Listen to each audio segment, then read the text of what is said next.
आज हम इस वीडियो में सीखेंगे कि अंतर्द्वंद का विलोम शब्द क्या होता है, इसका अर्थ क्या होता है और साथ में हम कुछ उदाहरण वाक्यों से भी इसे और अच्छे से समझेंगे। तो सबसे पहले अंतर्द्वंद का मतलब समझते हैं।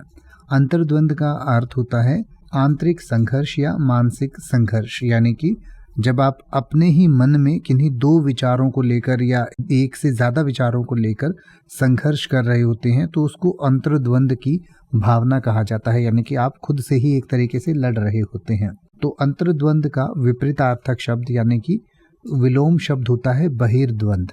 और बहिर्द्वंद का मतलब होता है कि जब आप बाहर किसी से लड़ रहे होते हैं या संघर्ष कर रहे होते हैं, तो अंतर्द्वंद को आप इंटरनल कॉन्फ्लिक्ट कह सकते हैं और बहिर्द्वंद को आप एक्सटर्नल कॉन्फ्लिक्ट कह सकते हैं।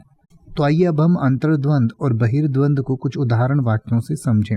जैसे कि आप कह सकते हैं कि उसके मन में सही और गलत के बीच एक अंतर्द्वंद चल रहा था, या फिर आप कह सकते हैं कि अंतर्द्वंद से निकलने के लिए उसने ध्यान का सहारा लिया, या फिर आप कह सकते हैं कि बहिर्द्वंद में उसे सफलता मिली, यानी कि बाहर वो किसी के साथ जब द्वंद कर रहा था, संघर्ष कर रहा था तो उसे सफलता मिली। या फिर आप कह सकते हैं कि बहिर्द्वंद से उसका मन विचलित हो गया, यानी कि बाहर जब उसका किसी के साथ संघर्ष हुआ तो उसका मन विचलित हो गया। अब आप किसी भी वर्ड का मतलब हिंदी और इंग्लिश में YouTube पर सर्च कर सकते हैं, आपको मेरी वीडियो मिल जाएगी जिसमें आप बिना किसी फालतू बकवास के सीधा उस वर्ड का मतलब समझ पाएंगे। तो ऐसी ही वीडियोस को देखते रहने के लिए चैनल को सब्सक्राइब करें और बेल आइकन को प्रेस करें।